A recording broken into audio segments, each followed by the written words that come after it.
পৃথিবীর মতো মঙ্গল গ্রহেও বায়ুমণ্ডল রয়েছে। দুই গ্রহের যেমন কিছু ক্ষেত্রে মিল রয়েছে, তেমন অমিল রয়েছে অনেক। যেমন মঙ্গলের বায়ুমণ্ডলে কার্বন ডাই অক্সাইড বেশি। এই লালচে গ্রহকে নিয়ে কৌতূহল অনেক। মঙ্গল গ্রহের ভিতরে কি রয়েছে, সাম্প্রতিক এক গবেষণায় তারই খোঁজ পেয়েছেন মহাকাশ বিজ্ঞানীরা। প্রায় 450 কোটি বছর আগে কোনো এক প্রকাণ্ড মহাজাগতিক বস্তু আছড়ে পড়েছিল মঙ্গল গ্রহে। ঠিক কিসের সঙ্গে মঙ্গল গ্রহ ধাক্কা খেয়েছিল তা এখনো স্পষ্ট নয়, তবে মঙ্গল গ্রহের অভ্যন্তরে এখনো রয়ে গিয়েছে সেই মহাজাগতিক বস্তুর অবশিষ্টাংশ।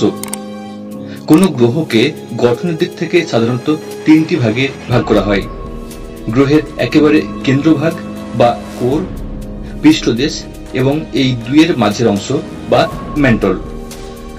মঙ্গলের কোর এবং পৃষ্ঠদেশের মাঝের আস্তরণে লুকিয়ে রয়েছে ধাক্কা খাওয়া মহাজাগতিক বস্তুর অবশিষ্টাংশ। মঙ্গল গ্রহের বিষয়ে আরও তথ্য সংগ্রহের জন্য 2018 সালে ইনসাইট ল্যান্ডার পাঠায় নাসা। ওই বছরের নভেম্বরে মঙ্গলে অবতরণ করে ইনসাইট, যার কাজ ছিল লাল গ্রহের ভূমিকম্প সংক্রান্ত তথ্য সংগ্রহ করা। 2022 সাল পর্যন্ত ইনসাইট মঙ্গল গ্রহের 1319টি কম্পনকে চিহ্নিত করেছে।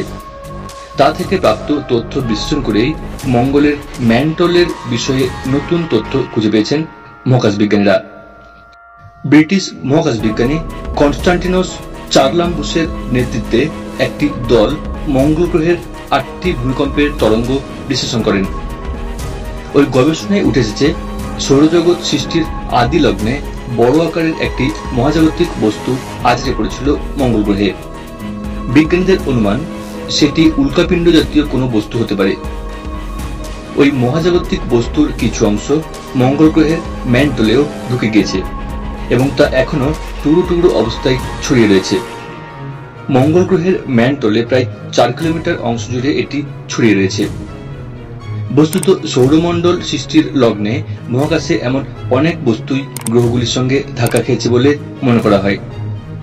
পৃথিবীর ক্ষেত্রেও এমন ঘটনা ঘটে থাকতে পারে, কিন্তু পৃথিবীর ম্যান্টলে বর্তমানে এমন কিছুই আর আলাদাভাবে চিহ্নিত করা যায় না। তা দেখে গবেষকদের অনুমান, পৃথিবীর তুলনায় মঙ্গল গ্রহের ম্যান্টস তুলনামূলক ধীর গতিতে বিকশিত হয়েছে। গবেষক দলের প্রধান চার্লাম্বুসের কথায়, এর আগে কোনো গ্রহের অভ্যন্তরভাগ এত স্পষ্ট এবং সূক্ষ্মভাবে দেখা যায়নি। আমরা প্রাচীন সময়ের কিছু টুকরোই ভরা একটি ম্যান্টল দেখতে পাচ্ছি।